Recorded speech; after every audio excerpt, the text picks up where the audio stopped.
Thank you. Well, I think now you may get the answer to your question on tax competitiveness. EFDD, David Coburn, please. Thank you, Mr. Chairman. It's nice to see Dame Margaret. I haven't seen you since the Barking election a long time ago. Well, it's Get Britain Day again on the Tax Committee. And, of course, Dame Margaret, as a rampant, old-fashioned socialist and a Eurofanatic to boot, does not represent the majority of Brits. So as the EU's resident capitalist on the Tax Committee, it is up to me to put the committee right. Britain will be more competitive, ladies and gentlemen, in taxes after Brexit than she is now. That is the whole reason we are leaving the EU, and that's whether Dame Margaret likes it or not. Aston, instead of whining about Britain and her overseas territories' tax competitiveness, why don't you join in and try and be more competitive yourselves? You're going to have to, whether you like it in the end, because the world will run ahead of you. I mean, the whole European Union is a protection system for the French, because their command economy cannot compete, and the European Union is a larger model of the French command economy. And it simply doesn't work for France, and it's not working for Europe. Europe is overtaxed, overgoverned, and is going bust. Italy's banks are on the brink. Deutsche Bank, the bank of Goethe, is also on the brink, sir, so you should worry about that. As for putting Britain on the blacklist, most unadvisable, as the City of London is essential for Italian banks and Deutsche Bank, one assumes, and others getting credit. So it's not going to do you any good. It'll do you an awful lot more harm and probably bring the whole house down on your head. Unadvisable.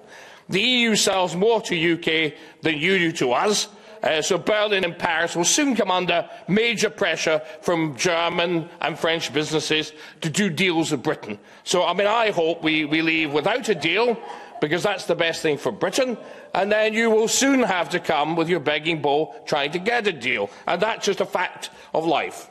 Also, I explained to Monsieur Barnier in a private meeting, so I can't tell you what he said, but I can tell you what I said, that in the British Constitution, no Parliament can bind its successor. So whatever you put in your deals, you can't. Move to the question, please. Well, this is the question. Whatever you put in your divorce agreement, you can't hold us to it, because the next Parliament could just turn it over. So when you say you're going to make sure we are not competitive in tax against the European Union, you're away in another world. You do not understand the British Constitution, and neither does Mr. Barnier. But then he's French. Perhaps you should send someone who does understand the British Constitution to deal with Britain. You might do better. You cannot force us to do this, so there it is. And it also, may I point out, is the duty... Let us use the presence of our speakers and ask the question. Then I will. Here's a good one. Dame Margaret will know this. It is also the duty in British law that company directors are obliged by law to minimise shareholders' tax exposure.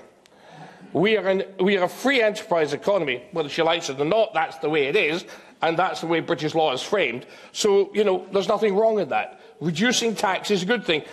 Governments waste money. Governments throw money away, and if you want to know anything about that, you should see some of the governments that Dame Margaret was part of that bankrupted Britain. So I assure you, governments are not the be-all and end-all. It is much better that people spend the money they keep in their pockets, and governments don't get to spend it on very large salaries that all you lovely ladies and gentlemen and your staff who do not pay tax or very little tax also receive. So, you know, let's keep people's money in their pockets. Let's minimise taxes. If you want Europe to be successful, but then you don't. Okay. Well, thank you. If Mrs. Hodge, you well, I was consider some remarks unflattering, I'm sorry for that. We are glad you're here as an expert, and I reiterate, we invited a representative of the UK government, but they refused to come. I'm reminded the last time I saw this gentleman was when I had an election victory against the British fascists, the British National Party, the leader of the British National Party in 2010. And not only did we defeat him into third place, this in Nick Griffin in Barking, but we also defeated him in the local authority elections, and they lost every seat they had. So I'm delighted that that was our interaction and that we won. The only other thing I would say, if you want a serious thing, is I think the argument about is tax an effective competitive tool is much more sophisticated than has been suggested. People will always want to be in a market. If it's a big market, whatever the levels of tax, people will decide to locate in a particular area because of the market, because of the language spoken, because they like to live there, because of where it is on the global time zones. There are a huge range of factors that determine where a company actually locates itself and locates its HQ, of which tax is just one component. And the only thing I would question is whether that is as strong and effective as a component as those who think the race to the bottom is the right strategy believe.